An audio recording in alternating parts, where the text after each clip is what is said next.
Does America negotiate with terrorists? The United States does not negotiate with terrorists, and yet I have.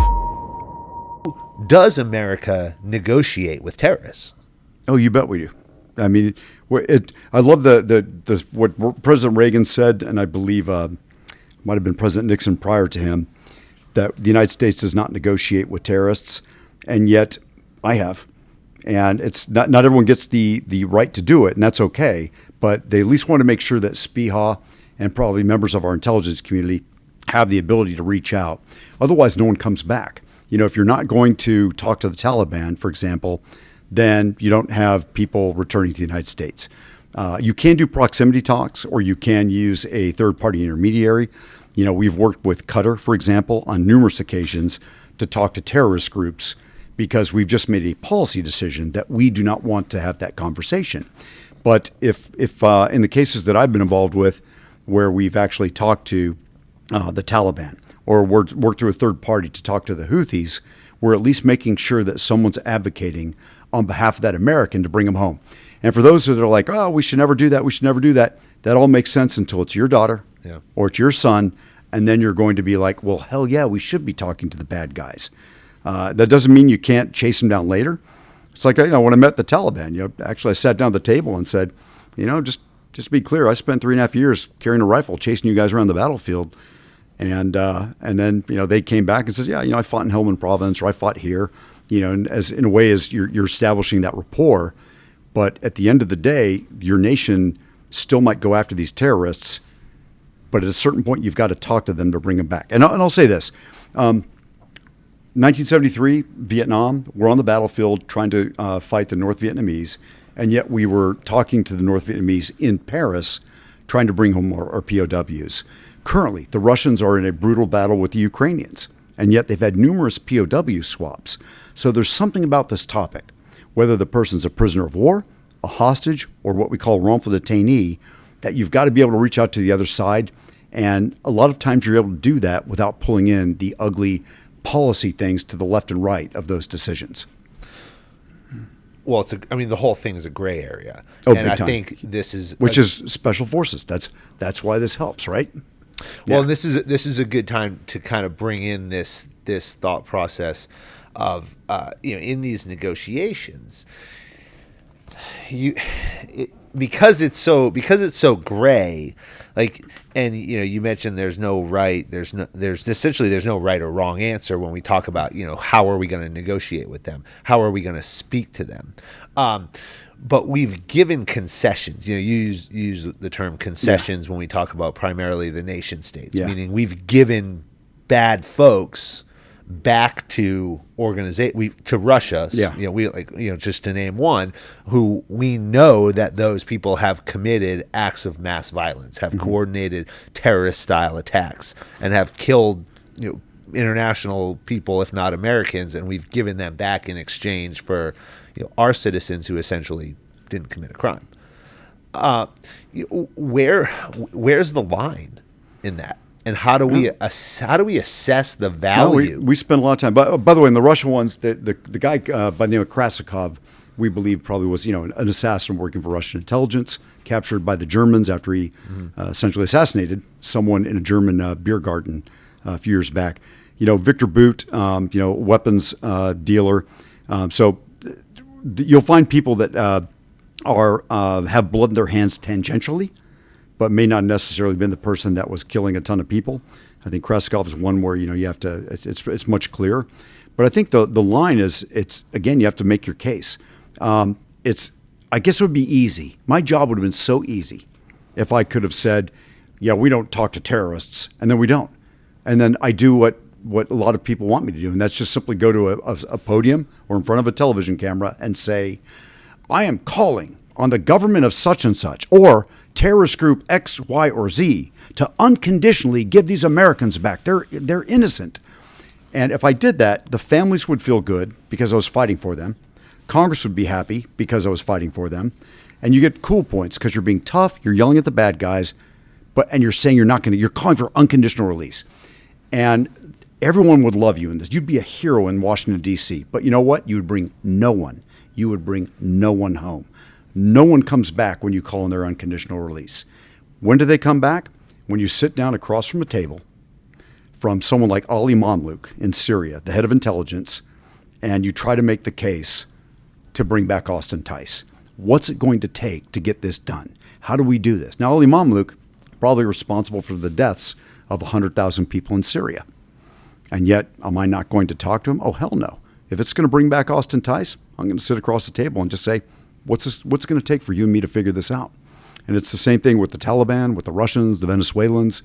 At a certain point, you have to sit down and say, okay, how do we do this? How are we going to work this out?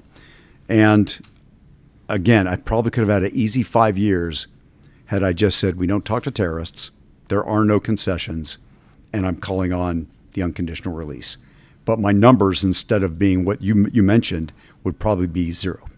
Well, the theory behind the non-negotiation was always this kind of idea that if the world knows that we're not going to talk to you if you do this, they won't do it.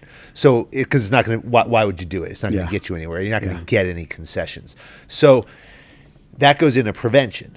Yeah. So if that's not really a prevention strategy, well, I guess what my question is if you take the approach that you said hypothetically, and you say we're not going to negotiate, we're not going to talk to anybody, does it stop? Well, no.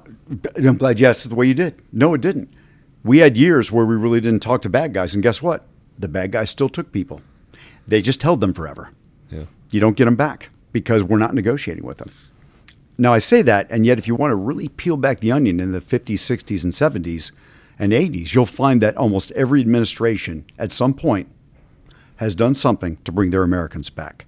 But really, the bottom line is if we did not negotiate with, let's say, the Russians, they would just take Americans and you would just see them stay 14, 15, 16 years there, or they die in prison. Mm-hmm. So the idea that you're not going to make a deal or work on some sort of solution does not keep them from taking people.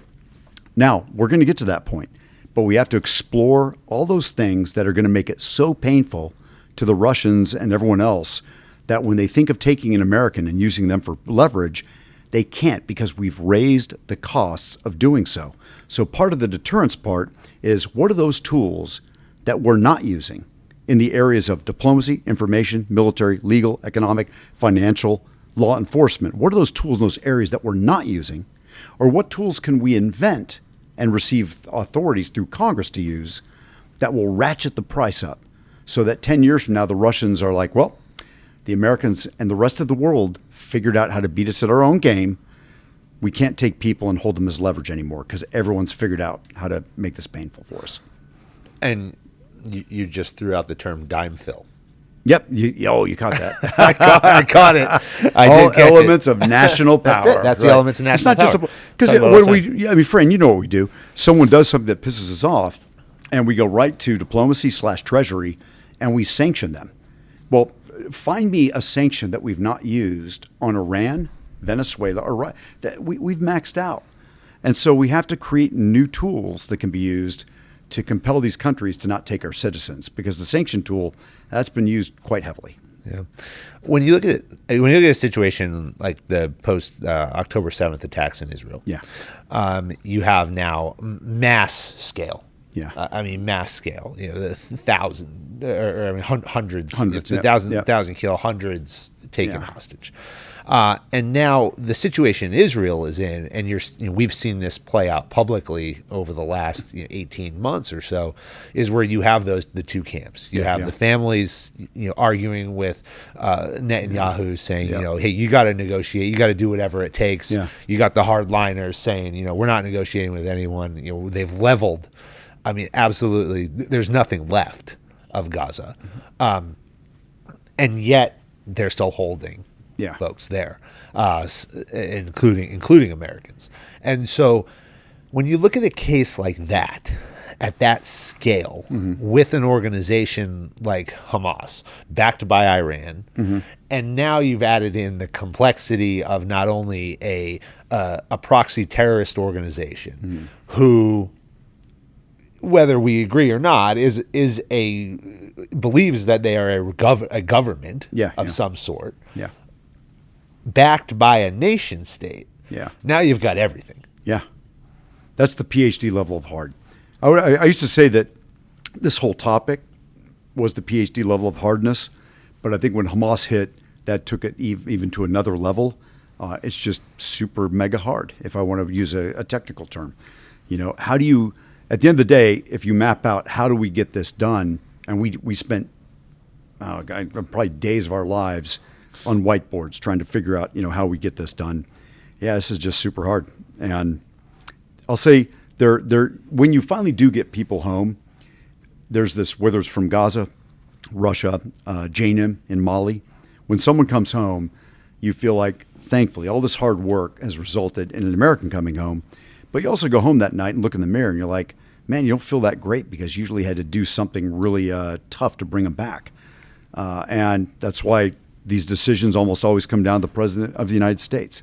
It's never Roger Carstens saying, hey, how about if we do this? It's more like talking to the bad guys, coming up with a plan, and then it has to go up to the president to decide whether he's going to make that decision, accept that risk, and pull the trigger on what it needs to bring an American home.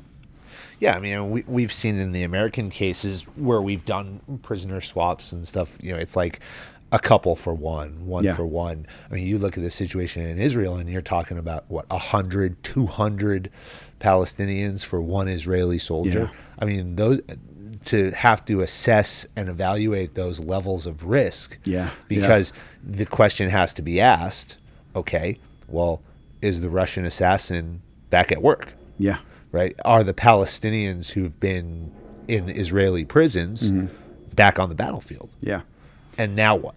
Yeah, I mean, when we took decisions to President Biden, more so President Biden than President Trump. When I worked for President Trump, I don't think we didn't have the Levinson Act until the very waning days of his first administration, and I don't think we really had a process for evaluating some of this risk. But under President Biden, we'd sit there and take a look at someone like Victor Boot, the Merchant of Death, and ask the intelligence communities, can you do an assessment to give us a sense of whether Victor Boot will return to a life of crime once he's released? And when we get the information that comes back saying, yeah, probably not, then we can take that to the president and he gets a better sense of what kind of risk he's signing up for. So we tried to be conscious of that. We didn't want to just make an emotional appeal. We wanted to have some mathematics into that so the president knew what he was signing up for. But surely the point is, you assume risk in all these, and you truly have to come down to a balancing proposition that has to be made at the level of the president. Mm-hmm.